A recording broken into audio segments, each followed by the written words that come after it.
Are you a fan of pro wrestling, comedy, and combat sports? Then we have the podcast for you because we cover that and much, much more. Do you like to debate with your friends? Do we have the perfect segment for you? It's the 531, where we take any given subject, break it down to a top 5. From there, we debate it down to 3, and then into that number 1 spot. If you want to get a hold of us, find us on our social medias. Search Working Fans Podcast on any major social media platform. And if you want to find the podcast, search for us on any major podcast platform, as well as YouTube. Working Fans Podcast. We put in the work so you don't have to.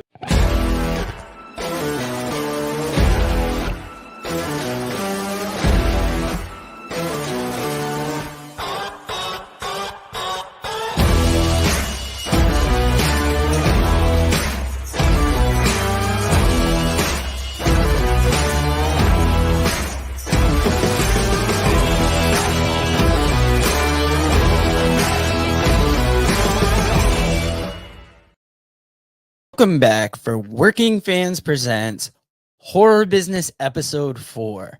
And this is the first horror business episode of 2022. In October, we always like to do some kind of Halloween themed episode. Our first year was the horror stories from wrestling. Last year, every week of October, I highlighted a different streaming service and the horror movies that they offered. This year, we are going to do 31 horror movies or more in 31 days. We're starting with a franchise that I didn't follow much as a kid.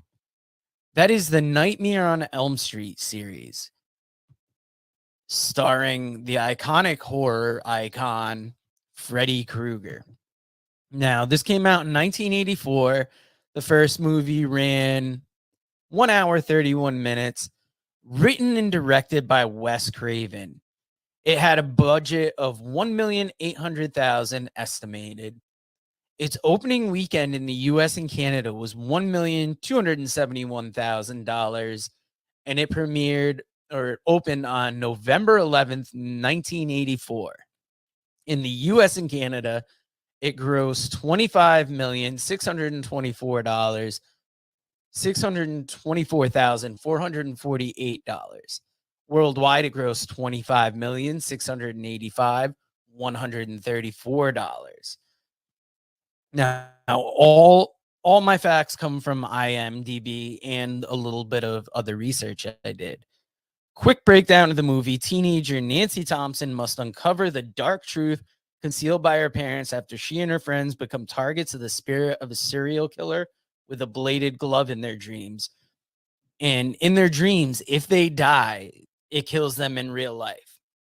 Now, this is a very interesting concept for a movie. And as a kid growing up, I heard a lot. Now, watching it as I got older, it just fits the slasher movie.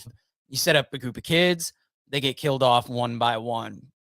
And I think the real draw sometimes of the movie is the different deaths. And I'm not going to ruin the ending for you, but the big kind of conflict for Nancy to overcome is, can she destroy Freddy? As the movies go on, that premise gets a little thinner. But in this movie, I thought it was done so well. They don't show Freddy a lot. He's really menacing. Now, the major actors in this movie, Heather Langenkamp plays Nancy Thompson. Johnny Depp plays Glenn Lance, her boyfriend. Robert Englund stars as the enigmatic Fred Krueger. John Saxon, who you might remember from as Roper from Enter the Dragon, plays Nancy's father, Lieutenant Thompson. Lynn Shay plays the teacher, and you will recognize her from horror movies all throughout the years. Very memorable face. Ronnie Blakely plays Marge Thompson, who I think she does a good job as Nancy's mom. And Amanda Weiss, WYSS, plays Tina Gray. And The movie just starts out with Tina or all these kids being kind of bothered in their dreams, and they get together because it's a common theme that nobody wants to sleep. And then slowly they start getting killed off one by one, and it's a big mystery to them. A lot of the movie is what's killing them. And then about 3/4 of the way through the movie, Nancy's mom tells her about the story of Fred Krueger, how he was a child murderer. He got off on a technicality, and then all the parents conspired together to burn him in fire. And you can, from a human standpoint, you can understand that. But in the terms of this movie, I don't know why you wouldn't tell Nancy or put it together quicker. But that's neither here nor there. But once they figure it out, Nancy devises a way to try and get at Freddy, and is one of like the few sole survivors of this movie. And slasher films usually have that one or two people that make it out. Now on IMDb, this got a rating of 7.4 out of 10. If you buy this on the Apple Store, there are 3 alternate endings: a scary ending, a happy ending, and a Freddy ending. Kind of variables of the actual ending of the movie. I preferred the Freddy ending the best. I definitely recommend going to check it out. Now, I enjoyed the movie. I thought the ending fell flat a little bit, but otherwise it had the perfect 80s horror movie feel. I like that Freddy was shown sparingly, just kind of to elicit that little bit of fear from you, and you see him during the kills mostly. Hour and a half is a great runtime. We talk about that a lot on this podcast, where the older movies, the shorter runtime just makes it far more enjoyable. And I thought it was a great way to kick off the franchise. Now, I'm going to do the reads that we usually do at the top of the show here to break up these shows a little bit, because I'm going to end every show with some fun facts that I got from IMDb.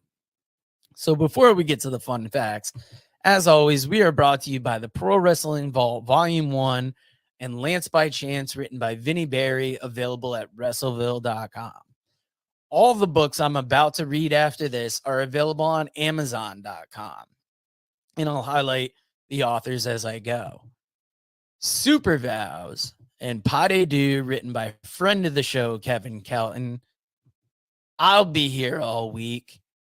And All That's Left, written by Ward Anderson, as well as his comedy special, Blood and Fire, the unbelievable real-life story of wrestling's original Sheik, as well as How Not to Suck at Comedy by Pat Oates. Blood and Fire is written by Brian R. Solomon. We are brought to you by the great people over at Connecticut People Records, our wrestling commentary home of New Heights Wrestling, and by the book Matt Memories, My Wild Life in Pro Wrestling, Country Music, and with the New York Mets, written by John Arezzi and Greg Oliver. All great books. Go check them out. But I got some great fun facts for you.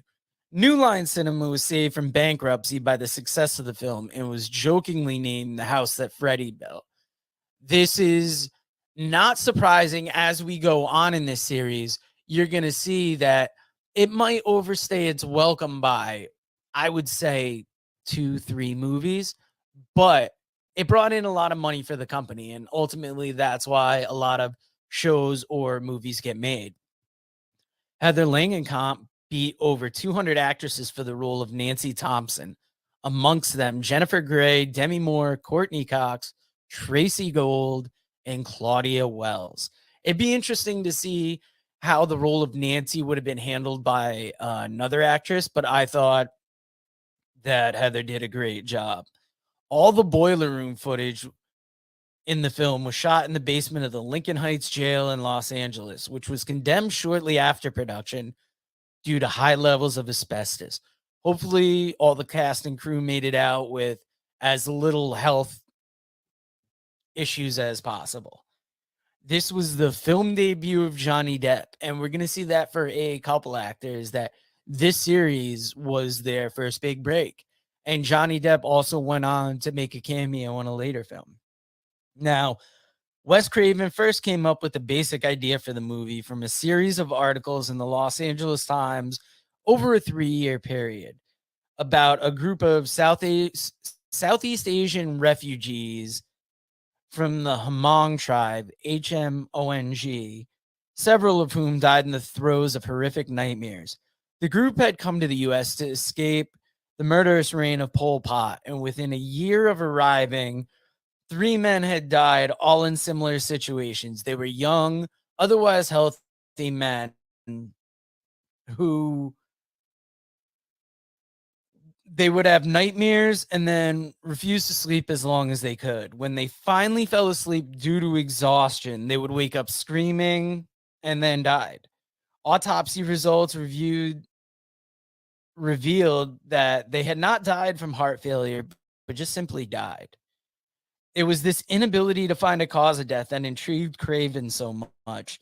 Medical authorities have since called this phenomenon Asian death syndrome, a variant of sudden unexpected death syndrome, and Brugda syndrome, Brugda syndrome. I thought it was interesting where the idea for this horror movie came from, because sometimes when you see these movies, you think, how did someone come up with such a wild plot? And sometimes there's a basis in truth. I would definitely recommend this first movie and get into the series. It's October 1st. You have 31 days to get in as many horror movies as you can. So this is a great way to start. And like I said, throughout this series, I'm going to bring you more movies. Some you've heard of, some you might not have seen. And it's not like a real in-depth review. I'll give you basic breakdown, some facts about it, and then whether you should check it out or not. So happy Halloween, guys. And